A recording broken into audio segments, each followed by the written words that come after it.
Welcome back to the channel Super Academico and Blue Eye Patch. Let us keep the reading of my book Cluter's Meire Pop Beyond the Cloud. Today we will keep reading the chapter 1. Don't forget to subscribe and like the video. Let's go. Continuing chapter 1. A blog and a summer love. When the night was set and I had my duties to fulfill, to study a little and to write on the blog, I noticed a certain confusion in my mind about what I should write that day.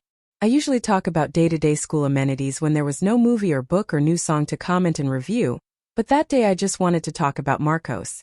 Right in that moment I was with him in my mind, in front of the computer to start writing. The cell vibrates and informs a new message. It was him. His words were, "Okay? What are you doing?" I hesitated a lot about what and how to answer that question. Finally I replied, "Updating my blog." "Oh, cool. Let me turn on my computer and accompany you." "It's all right." We hang up. And now? What would I do? So I started reading the comments from my previous post. I noticed the constant mention of a strange apparition in various places of the city of a figure very similar to the vampire Edward. And at the same time I had lots of praise for the Twilight movie and my review of it. Then came the idea. Meire Pop blog post on February 12, 2009. Well, my friends, I have a news bomb for you.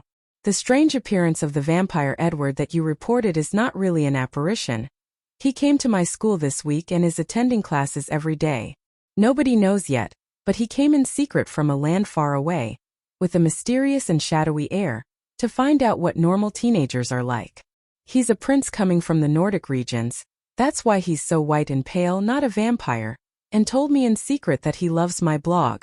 That is why he decided to migrate to our country and our city, in order to get to know us, to know me too. Nothing is going on yet, my people, but soon I will have more news to tell. Kisses for everyone. Meire Pop. A few minutes passed and the phone rang again. It was Marcos again. "Hi Meire. Interesting post. You think so? Do I know this guy?" "Who? That prince of Nordic regions?" Laughs. I just invented it to keep the mood of mystery as so many people decided to comment on the Twilight review by saying they saw a ghost like Edward. "Oh, I know. I have not seen this movie yet, but I found your review very well written. Would you like to go with me and watch it again?" Laughs. Of course, it would be my 4th time. I would also love your company. "It's all right. We can meet at the mall on Sunday afternoon."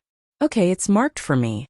After we hung up I could finally breathe in relief that he did not realize that the post was about himself, and that I was also feeling the excitement of our meeting for the next day. It would not be my first date with a boy, but it would be the first with a really interesting one.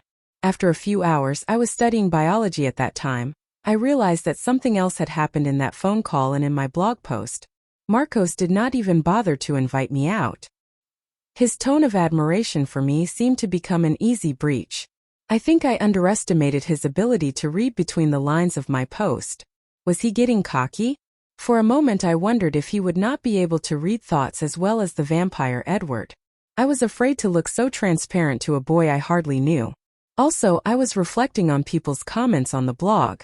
Although I took advantage of the messages to speak indirectly of Marcos's arrival at my school, I remembered that the comments were quite tense, as if a little panic was taking over the blog readers on the possibility of having a beautiful and pale vampire running around the city's schools in search of a victim, to fall into his arms.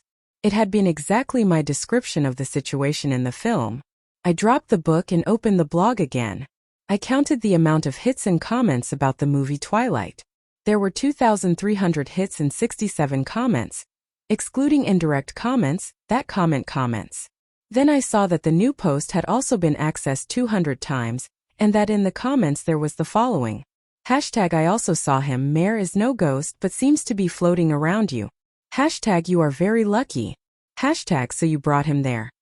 Smartest. Hashtag Meire, beware that he will bite your neck. Oh, that envy. Hashtag are you going to have a vampire romance in the tropics? And that was where the comments went.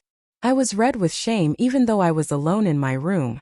Unintentionally I ended up handing the game to everyone. It was obvious that Marcos understood too. He would be a great kid in school. The circuit of the city's schools would know. What could be worse?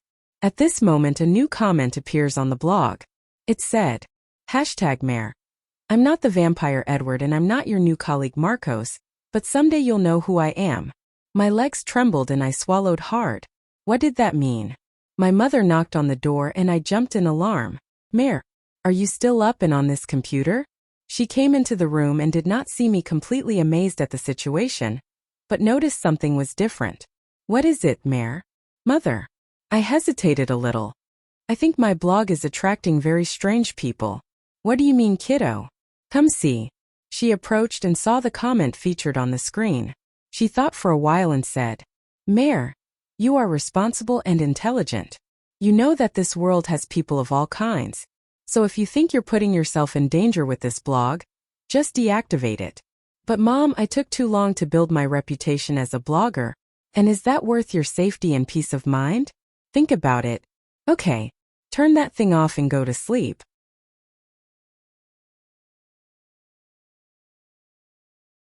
I hope you have enjoyed this reading. Don't forget to subscribe to both channels and like and share the video. Bye.